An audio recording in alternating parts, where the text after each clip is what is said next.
teman-teman, ketemu lagi sama aku di video kedua aku. Sekarang aku mau sharing sama kalian tentang toksikokinetik.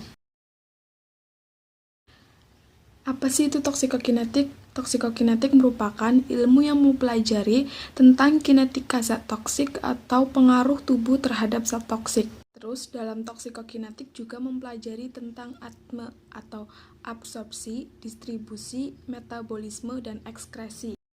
Yang pertama kita akan membahas tentang absorpsi.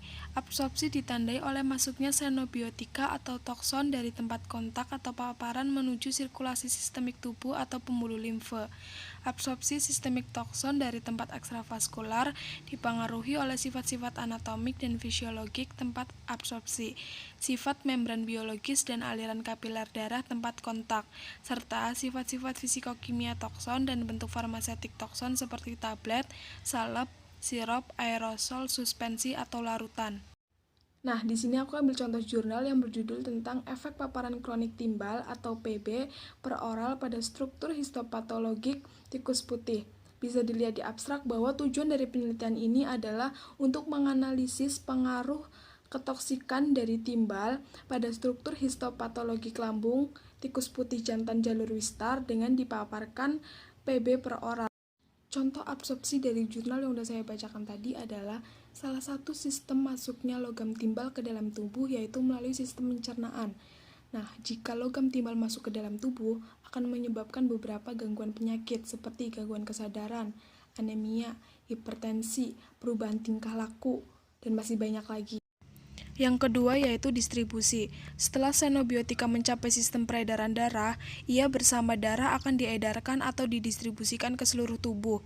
Dari sistem sirkulasi sistemik, ia akan terdistribusi lebih jauh melewati membran sel menuju sistem organ atau ke jaringan-jaringan tubuh. Distribusi suatu xenobiotika di dalam tubuh dipengaruhi oleh tercampurnya xenobiotika di dalam darah, laju aliran darah, dan laju transport transmembran. Nah, terus contoh distribusinya yaitu bisa dilihat di gambar. Ada dua gambar, yang A itu gambar struktur histopatologi lambung tikus kelompok kontrol, dan yang B itu kelompok PB asetat. Perbedaannya bisa dilihat bahwa lebih banyak sel abnormal pada kelompok PB asetat yang ditandai dengan perubahan sel menjadi warna ungu. Adanya sel-sel abnormal pada hewan kelompok PB asetat dapat terjadi karena akumulasi senyawa PB pada lambung dapat menyerang mekanisme pertahanan yang ada di lambung.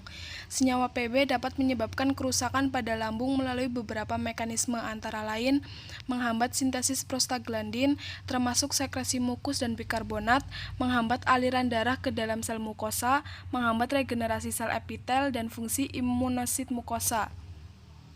Selanjutnya yaitu metabolisme atau biotransformasi.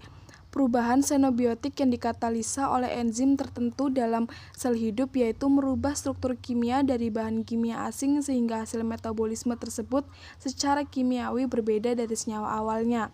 Faktor yang mempengaruhi biotransformasi yaitu intrinsik, induksi enzim, inhibisi enzim, dan efek usia. Contoh dari biotransformasinya atau metabolismenya yaitu yang pertama, senyawa PB secara langsung dapat menghambat kerja enzim.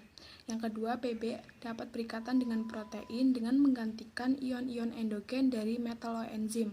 Lalu yang ketiga, senyawa PB dapat menghambat kerja enzim dan penyerapan mineral.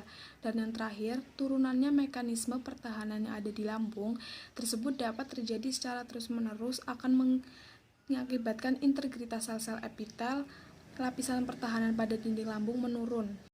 Dan yang terakhir yaitu ekskresi. Ekskresi adalah proses pembuangan sisa metabolisme dan benda tidak berguna lainnya. Jalur ekskresi utama adalah melalui ginjal bersama urin, tetapi bisa lewat hati maupun paru-paru. Juga merupakan alat ekskresi penting bagi tokson tertentu. Di samping itu ada juga jalur ekskresi lain yang kurang penting seperti kelenjar keringat, kelenjar ludah, dan kelenjar mamai. Yang terakhir contoh dari ekskresinya yaitu sifat ion logam PB atau timbal itu mudah larut dalam lemak atau lipofilik, sehingga PB mudah masuk ke dalam membran sel dan terakumulasi di dalam sel. Nah, dengan mudahnya PB masuk ke dalam membran sel itu dengan cara berdifusi pasif melewati membran sel. Jadi, PB dapat diekskresikan melalui tubulus ke urin oleh difusi pasif. Oke teman-teman, itu sedikit sharing dari aku tentang toxikokinetik. Semoga bermanfaat dan jangan lupa buat di like, di komen, dan di subscribe. Dadah!